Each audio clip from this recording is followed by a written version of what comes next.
Hi YouTubers, welcome back to Allotment Diggers. Well, I've got a few clips to show you today. We was walking around yesterday and we noticed the bloody Kelvedon wonder has got some mildew on them. I thought, well, we're not going to leave them to spread onto the Atlantic giants, so we took them out. So here's a clip of me actually doing that. Well guys, I just noticed some powdered mildew here on my peas, which can't be a good thing. So we'll be taking all these peas out tomorrow. I mean, you know, we've got decent. I mean, these are the peas. They're not very good. These are ones, the small ones. We have been getting. I mean, they're really small. They do taste really sweet though, guys.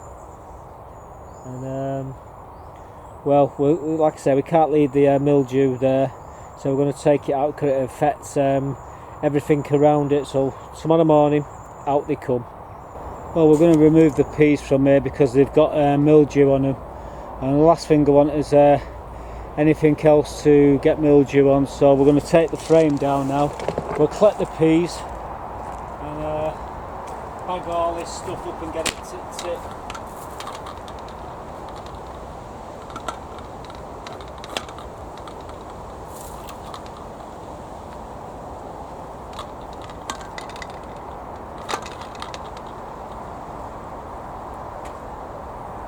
First things first.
Do the other side.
Well, we've got a few weeds here.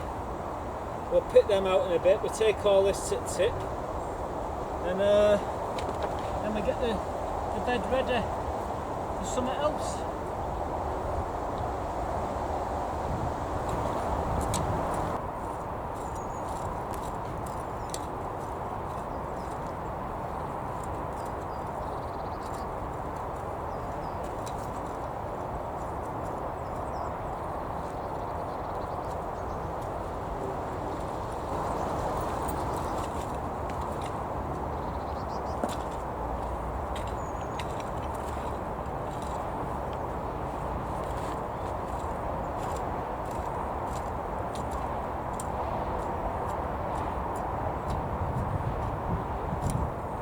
So we just raked over the top part there,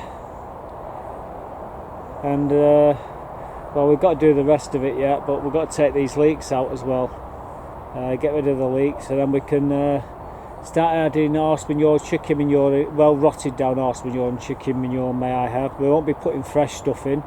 You could put fresh stuff in, but then again you'd have to leave the ground over winter. You couldn't really put much into it, so we'll be putting some old stuff in, and then we can put some, well, we'll be putting a load of potash in there as well.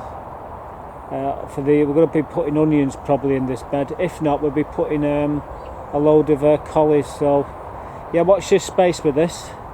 Well, at the moment we're just tidying it up. We've just got a load of stuff there to take to tip, and that's what we're going to do. We're going to get it off to tip now and get rid of it. We definitely don't want to keep mildew infected plants on the allotment. It's an easy fix to cure, but I say with it being late on in the year, it's pointless bothering. So we just took the plants out, and yeah, save the pumpkins basically. Right, be right back guys, we're off to tip. Let's go and get rid of this load of rubbish what we got near the car. So we removed them, and we're going to be taking the leeks out as well, so we're going to be working on that bed over the next few weeks. We finished the strawberry bed, and that's that's not the next clip I'm going to show you.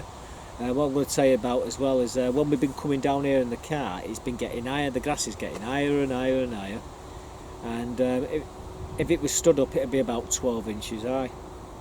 Anyhow, it was cleared today. Someone come on with a strimmer saw and cut the grass down again, so we can get the car around without scratching it to death. And the car's just parked right next to me here, so it's pretty cool really. But you've not seen the strimmer saws, have you not? Some of you have, but I don't think all of you have. So yeah, check this out. Well, the road's been sorted out here. Looks like the strimmer saws have been along here, and they've also been along here. In fact, here they were earlier. Well, look at them lawnmowers down there, guys. Very old lawnmowers indeed. Do you know what? I think they work on fossil fuel, to be quite honest with you. Don't take my word on it. They're my strimmer saws. Work on fossil fuel. Yep. Bet you think I'm going mad, but that's what we've been brought down to on here at the moment. We can't talk about anything really.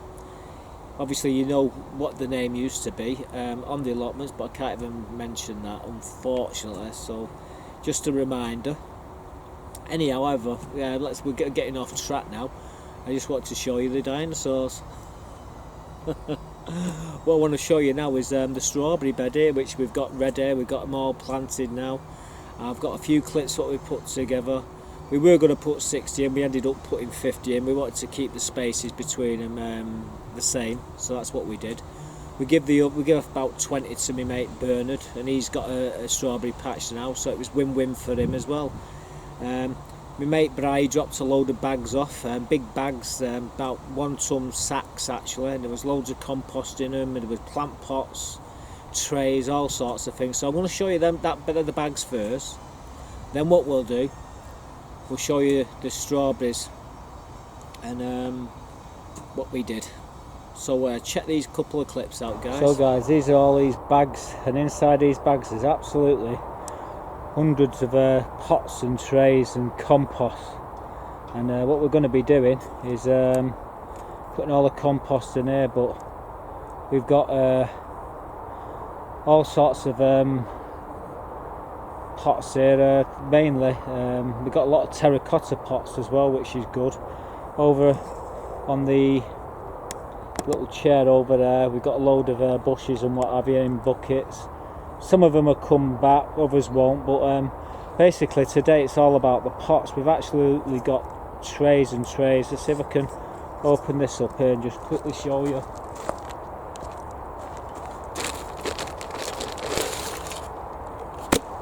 You've got all these here.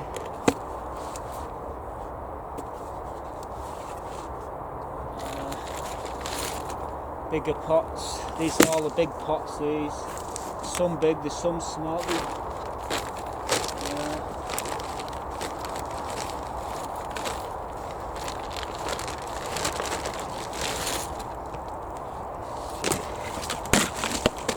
Well, that was bloody stupid, wasn't it?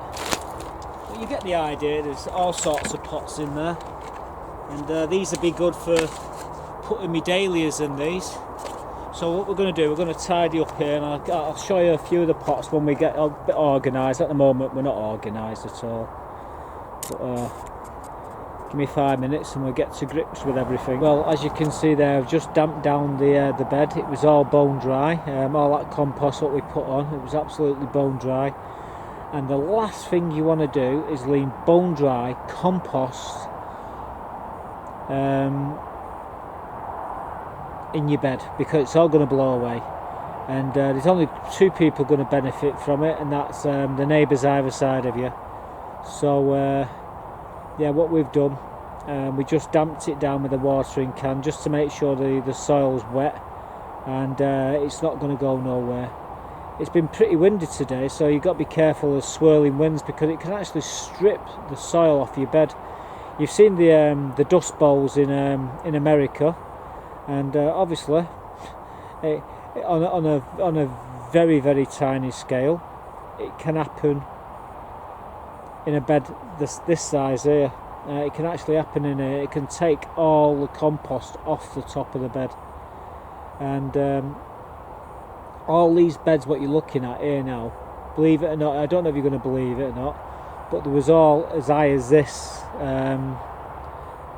about 2 years ago. A lot of it's been blown away, and a lot of it is compacted down.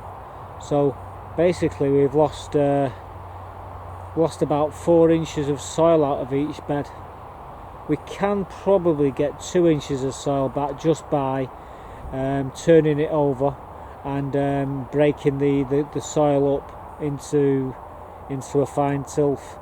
But I would say we've lost 2 inches of soil off each bed over the last few years. So it's always wise to damp it down, especially when you've got nothing in your bed. Plants will hold the soil there. So I'm just looking up here now. I can see a bunch of ducks there, and just going over the geese. They are just going over the allotments. Absolutely amazing thing to see there. So there's another bird, Canada geese, and believe it or not, guys, that's where they were heading, was west. So guess where I reckon they're going? Well, there you go, Canada. Where else? Anyhow, but back to this. Once the strawberries are in the bed, it should stop a lot of the soil being eroded away. So. Yeah, this bed for all intents and purposes is now ready to plant in. Well, there we go. We said we was going to put 60 strawberries into this bed, but when I come to work it out, I decided to put 50. We put 50 in it last time and it worked. The reason why we do 50 is we can equally space them out about a foot apart, foot from the sides, foot from each other in all directions. And we get some decent strawberries that way. So what we're going to do now, we're going to actually put these strawberries into the beds. We actually felt malevolent and give the rest of the strawberries to my mate Bernard. I think there's about 15 spare ones he had there. I kept 2 for the other bed because we got a couple of gaps, but I'll give him the rest of them. Apparently his strawberries, well, they all died, and he was been after some strawberries for a bit. So yeah, I didn't use them all, so I'll give them him. But yeah, we're going to get these into the beds now. So all I need to do is use my hand. I don't even need to use a shovel or spade or anything, anything like that. The ground's so soft they just go right in, and we'll water them in, and hopefully we'll get a decent crop come June, like I just said there. So let's get stuck in and get planting them, eh?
I'll show you this root system. Now these have only been in these pots for about I'd say 3 weeks, and the root system's absolutely astonishing on these. I hope you can see that. We'll have a quick look here. Yeah, so now we're just going to continue doing this. A few more to do.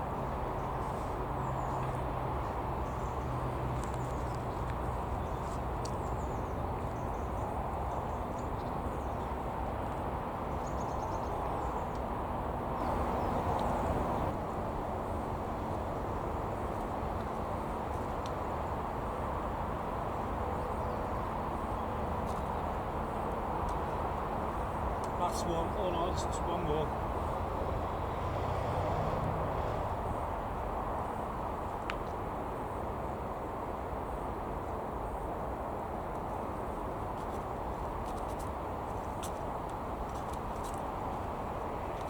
So, strawberries in. Well, YouTubers, there we go. They're the strawberries. 50 of them. We decided to put 50 rather than 60 because we'd just be cramming them in, and I wanted to have at least a foot of space between them. 18 inches is the norm, but because we like strawberries ever so much, we've put them in a little bit closer. 12 inches. They're no closer than 12 inches from any angle from each other, and yeah, that's it. I've just got to water them in now. I've just got this watering can, so I'm just going to go down the line, give them a bit of water. Not as if it needs it, the ground's absolutely sodden. But as you know,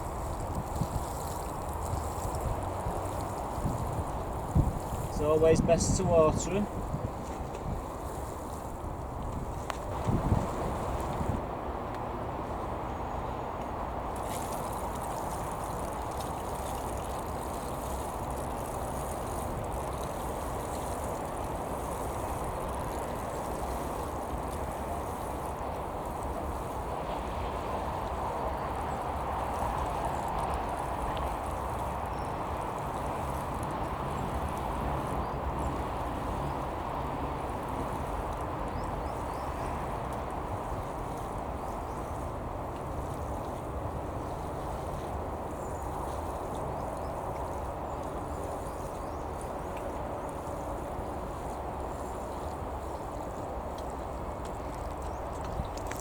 So there we go. They've been watered in, nets over them, so now it's down to them, guys. Hopefully come June next year we're going to have some fantastic strawberries from these. What we might do now is put a new net on that other one there. Not that it needs it, but we can use that older net down there and put it on the back plots, because that one's not too bad. I've actually put my foot through one down on the back there, so we use that one down on the back. We'll put another one of these black nets on the front just to make it look nice. That's basically aesthetics for you. And I've got 2 more strawberries to fit into the far bed there, because I've got 2 gaps, so I'm going to stick them in a minute. But all intents and purposes, that's the last time next year will be the last time we do out with them strawberries, because they'll be 3-year-old next year. So we'll be taking them out. So that's it. Thanks for watching. So there you go, strawberries all done and dusted. Now I was here last night and I was having a drink of coffee and I thought, am I hearing something? I'm sure I can hear a goose or something. Anyhow, I got up off the chair and I just walked over where my car is and I looked over my mate's fence there, and there where it was, a bloody goose. So me and this goose are looking at each other about 20 foot away. So I'm seeing things, guys, but look what I can see there. The goose on the allotments, or geese. Goosey goosey gander. Looks like he's lost.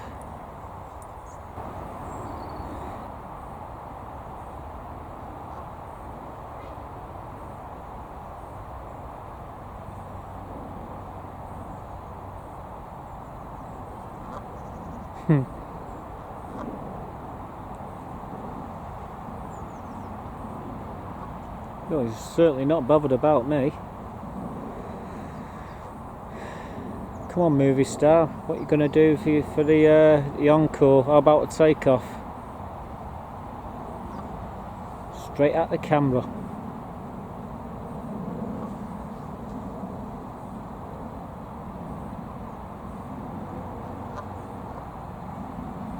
Here we go, here we go, here we go, here we go, woohoo, and he's away!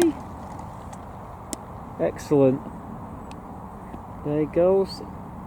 Just coming up over the top of the trees, houses, and he's gone. Well, there's the first. So there we go, we had a Canada goose. I think it's a Canada goose. Now we've been having flocks of them flying over the allotments over the last, 4 or 5 weeks. And they're coming from the south and they're going straight northwest, basically heading up over Iceland, down into Canada for the winter, probably. Unless they've gone up to Coniston Water, somewhere like that, or the lakes. But every year the same thing, they all head up that way. Just looking at all the bloody seagulls here, it's like being at the beach. But yeah, so we saw that. I couldn't believe it when I saw it. So that's yet another bird. We have been recording more birds, but I'll wait until I get a few more together, and I'll show you what we've been catching. Some very interesting birds as well. What we caught on the camera, and we're catching them on this plot and in the trees behind me. So we're not having to go looking for them; they're there on the plot. So I'll keep you posted on that one. But next episode we'll be taking the leeks out and we'll be working on that bed. We'll probably clean the greenhouses. We'll take the cucumbers out, and we may even take the tomatoes out, although the tomatoes still producing, so I might leave them in for another week or two. We can take them out at a later date. But yeah, that's what you can look forward to. We might even throw a challenge. Pauline from Potting Along did a challenge last week, so we might throw that challenge. We've accepted the challenge, and well, I'll post that one up after this one, and maybe you might want to take up the challenge there. I'm not going to say no more, but watch out for that episode. It's an how to grow a certain thing, and I'll show you step by step how to grow it and how to get the finished product at the end of it. So just watch out for that one. That'll be coming up straight after this video, most likely. So that's it for this one. Be seeing you guys. Bye for now.